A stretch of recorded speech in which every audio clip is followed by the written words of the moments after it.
Haleluya. Halo Sobat Pololine, kembali kita bertemu lagi di dalam renungan firman Tuhan. Pada saat ini kita akan membahas tema dengan judul Hidup dengan Hati Nurani yang Murni. Sebagai ayat pokok kita akan membaca di dalam Matius 1 ayat 18 sampai 25.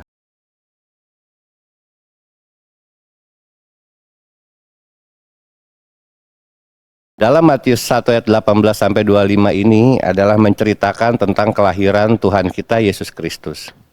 Nah, tetapi di dalam renungan ayat ini kita akan lebih membahas pada sosok teladan seorang Yusuf yang pada saat itu dipercaya oleh Tuhan untuk menikahi Maria yang saat itu sudah mengandung yang dari Roh Kudus.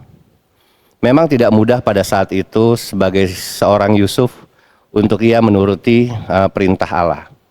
Tetapi di dalam poin ini ada 3 hal yang dapat kita teladani di dalam sosok seorang Yusuf. Yang pertama, Yusuf adalah seorang yang tulus hati. Ketulusan dapat dimengerti sebagai sebuah sikap yang tidak menyimpan motivasi yang tidak terpuji atas apa yang diperbuatnya. Ketika menerima perintah tersebut, Yusuf melakukannya dengan ketulusan hati. Tidak berbantah-bantah dengan Tuhan, apakah yang akan dia terima, atau apakah yang akan dia dapat apabila ia melakukan perintah Allah tersebut. Untuk sikap hal yang kedua adalah Yusuf menjaga reputasi orang lain. Pada saat itu, Yusuf bisa saja jika ia mau melaporkan Maria kepada Mahkamah Agama untuk dirajam karena kehamilan tanpa pria yang bertanggung jawab. Tetapi Yusuf tidak mengambil langkah itu.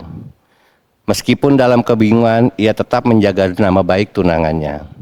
Kemurnian hati Yusuf inilah yang dapat kita teladani. Untuk poin yang ketiga adalah taat kepada Allah. Ketika menerima perintah tersebut, hampir tidak ada satu kalimat pun keluar dari mulut Yusuf untuk dia berbantah-bantah dengan perintah Allah. Hal seperti inilah yang dapat kita teladani dari sosok seorang Yusuf. Di dalam kehidupan saat ini, apakah kita mampu menjalani ketiga hal tersebut? Semua bisa kita lakukan apabila kita tetap selalu dengar-dengaran, taat dan setia kepada Allah, dan kita tetap selalu ada di dalam hadirat Tuhan, menjalin hubungan yang baik dengan Tuhan, hidup berkenan dan setia kepadanya. Demikian renungan singkat saat ini. Oleh karena itu, mari kita bersatu di dalam doa. Bapa kami yang ada di dalam kerajaan sorga, kembali kami datang Tuhan mengucap syukur dan berterima kasih hanya kepadamu, buat segala kasih dan kebaikan-Mu ya Tuhan yang masih selalu ada bagi kami Tuhan. Jika sampai dengan saat ini kami masih boleh ada, itu semua hanya karena kasih-Mu, anugerah-Mu dan kemurahan-Mu Tuhan. Terlebih Tuhan, Kau masih boleh izinkan kami Tuhan, untuk kami boleh mengenal akan firman-Mu Tuhan, untuk kami boleh merenungkan Tuhan setiap firman-Mu. Biarlah kiranya Tuhan, renungan firman-Mu pada saat ini Tuhan, boleh memberikan kekuatan, boleh mengajar kami Tuhan, bagaimana kami Tuhan harus bersikap, harus berkenan hidup di dalam Engkau Tuhan. Memang tidak mudah bagi setiap kami Tuhan untuk menjalaninya, tetapi kami yakin dan percaya Tuhan, ketika kami tetap selalu ada di dalam Engkau, ketika kami tetap selalu mengandalkan Engkau, ketika kami selalu takut dan dengar-dengaran akan Engkau Tuhan, maka tiada yang mustahil bagi kami Tuhan, untuk kami bisa melakukannya, karena Engkau Allah Roh Kudus yang bertindak atas kami Tuhan, dan kehidupan kami Tuhan akan boleh mempermuliakan nama-Mu Tuhan, nama-Mu saja yang layak dipuji dan dibesarkan.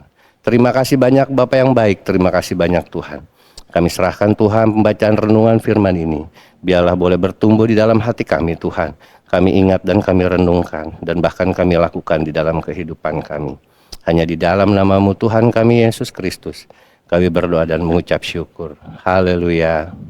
Amin.